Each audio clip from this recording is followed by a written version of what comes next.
Cuando Laura abrió el sobre que el abogado le entregó 3 días después del funeral de su abuela, pensó que encontraría las típicas palabras de despedida.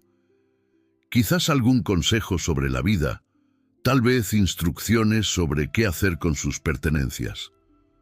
Nunca, ni en sus peores pesadillas, imaginó que esa carta contendría una confesión que la obligaría a cuestionar cada recuerdo de su infancia, cada abrazo, cada sonrisa de la mujer que había sido su refugio. Porque hay secretos que mueren con las personas, y hay otros que esperan pacientemente en sobres sellados, listos para explotar como bombas de tiempo en las manos de quienes se quedan. La abuela Rosa había sido el pilar de la familia durante 79 años. Había criado a 4 hijos sola después de que su esposo muriera en un accidente laboral. Había trabajado limpiando casas ajenas para que sus hijos pudieran estudiar. Todos la recordaban como una mujer de fe inquebrantable, de moral intachable, que nunca levantaba la voz, pero cuya mirada bastaba para corregir cualquier comportamiento. Para Laura, su nieta menor, Rosa había sido más que una abuela. Había sido su mejor amiga, su confidente, la única persona que realmente la entendía. El día que Laura recibió la carta, estaba en la casa de su madre ayudando a organizar las cosas de la abuela. El abogado había llegado sin previo aviso, diciendo que Rosa había dejado instrucciones específicas de que este sobre solo debía ser entregado a Laura, a nadie más, y solo después de su muerte. La madre de Laura había fruncido el ceño, claramente molesta por quedar excluida, pero el abogado fue firme. Las instrucciones eran claras. Laura esperó hasta llegar a su apartamento para abrir la carta. Se sirvió una taza de té, como solía hacer cuando visitaba a su abuela, y se sentó junto a la ventana, donde la luz de la tarde iluminaba las páginas. El sobre era grueso. Contenía varias hojas escritas a mano, con esa letra elegante que Rosa había perfeccionado en sus años de escuela. Laura respiró hondo y comenzó a leer. «Mi querida Laura», empezaba la carta. «Si estás leyendo esto, significa que finalmente me he ido, y también significa que ha llegado el momento de que conozcas la verdad. No la verdad que todos creen saber, sino la verdad real, la que he guardado durante 56 años porque revelarla hubiera destruido demasiadas vidas». Las manos de Laura comenzaron a temblar. Continuó leyendo mientras el té se enfriaba olvidado sobre la mesa. Rosa escribía sobre su juventud, sobre la mujer que fue antes de convertirse en la abuela que todos conocieron. Hablaba de una época en la que era joven, hermosa y llena de sueños, que iban mucho más allá de los límites de su pequeño pueblo. Contaba que a los 21 años había conocido a un hombre en la ciudad donde trabajaba como secretaria. Se llamaba Antonio, era italiano, acababa de llegar al país buscando oportunidades. Era pintor, soñador, apasionado, todo lo opuesto al hombre con quien eventualmente se casaría. Rosa describía esos meses con Antonio con una intensidad que Laura nunca había visto en su abuela. Escribía sobre noches conversando hasta el amanecer, sobre paseos por la ciudad tomados de la mano, sobre la sensación de ser completamente entendida por otra persona. Antonio le había enseñado a ver el mundo de manera diferente, a cuestionar las reglas que siempre había seguido sin pensar. Con él, Rosa se había sentido viva de una manera que nunca volvería a experimentar. Pero había un problema. Rosa estaba comprometida. Su familia ya había arreglado su matrimonio con Joaquín, el hijo del dueño de la ferretería del pueblo. Era un buen partido, decían. Un hombre trabajador, responsable, que le daría estabilidad. El hecho de que Rosa no lo amara era irrelevante. En aquellos tiempos, el amor era un lujo que las mujeres no podían permitirse. Laura tuvo que detenerse un momento. Joaquín era su abuelo, El hombre que había muerto cuando ella era apenas una niña. Siempre había asumido que sus abuelos habían tenido un matrimonio feliz. Rosa contaba que Antonio le había propuesto que huyeran juntos. Tenía planes de mudarse a Buenos Aires, donde podría vender sus pinturas. Le prometió una vida de aventuras, de pasión, de libertad. Rosa quería decir que sí con todo su ser. Pero entonces pensó en su familia, en la vergüenza que causaría, en cómo su padre había hipotecado la casa para pagar la boda.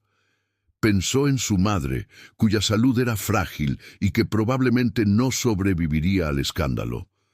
Así que Rosa tomó la decisión que la perseguiría el resto de su vida. Le dijo a Antonio que no podía irse con él. Se casó con Joaquín 3 semanas después, sonriendo para las fotografías mientras su corazón se hacía pedazos. Pero la historia no terminaba ahí. La carta continuaba con una confesión que hizo que Laura se levantara de la silla, incapaz de permanecer sentada.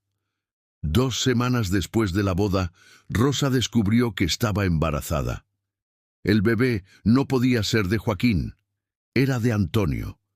El niño que nació 7 meses después, al que presentaron como prematuro para ocultar el escándalo, fue criado por Joaquín como su propio hijo. Ese niño era el padre de Laura. Laura dejó caer la carta.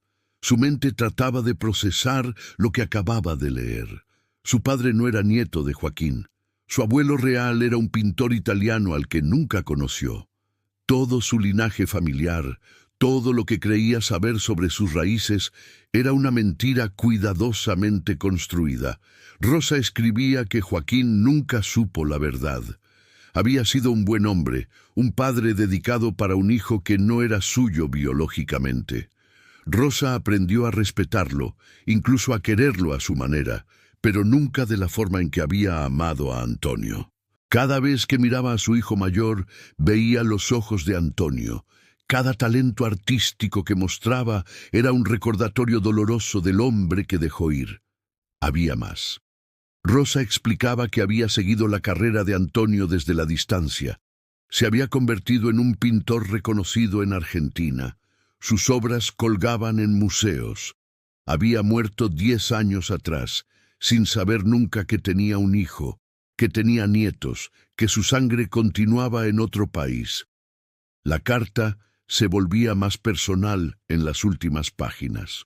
Rosa le escribía directamente a Laura, explicando por qué había elegido revelárselo precisamente a ella. Había notado desde que Laura era niña que tenía ese mismo espíritu inquieto que ella había tenido de joven. Veía en Laura la misma pasión por el arte que Antonio había tenido. Cuando Laura había decidido estudiar diseño en lugar de seguir la carrera de medicina que sus padres querían, Rosa había sido la única en defenderla. Rosa le pedía perdón por la mentira, pero también le pedía que entendiera. En su época las opciones eran diferentes. El costo de seguir tu corazón era demasiado alto. Había elegido el deber sobre el amor, la seguridad sobre la pasión, y había pagado ese precio cada día de su vida. Le rogaba a Laura que no cometiera el mismo error, que persiguiera sus sueños sin importar lo que otros pensaran, que eligiera el amor cuando llegara, que viviera auténticamente, porque la vida era demasiado corta para vivirla cumpliendo expectativas ajenas. La carta terminaba con instrucciones sobre una caja de seguridad en el banco. Rosa había guardado allí algunas pinturas de Antonio que logró comprar en secreto a lo largo de los años, junto con cartas que él le había escrito. Todo eso ahora le pertenecía a Laura. Era su herencia real, más valiosa que cualquier dinero o propiedad. Al día siguiente, Laura fue al banco.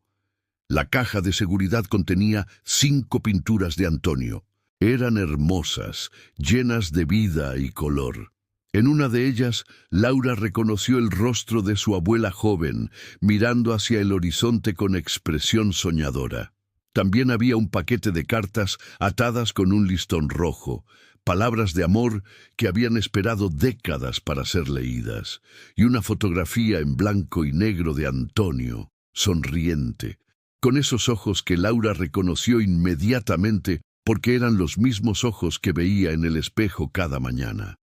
Laura decidió no contarle a su padre. Él era mayor, su salud era delicada y esta verdad no le traería paz, sino confusión. Pero colgó una de las pinturas de Antonio en su apartamento. Solo ella conocía la verdad completa. Solo ella sabía que el arte que la había llamado toda su vida no era una rebeldía contra su familia, sino un llamado de sangre de un abuelo que nunca conoció. La carta de su abuela no solo reveló un secreto familiar, reveló el costo de vivir una vida que no elegiste y la importancia de tener al menos a una persona en el mundo que conozca tu verdad completa, incluso si esa revelación llega después de la muerte.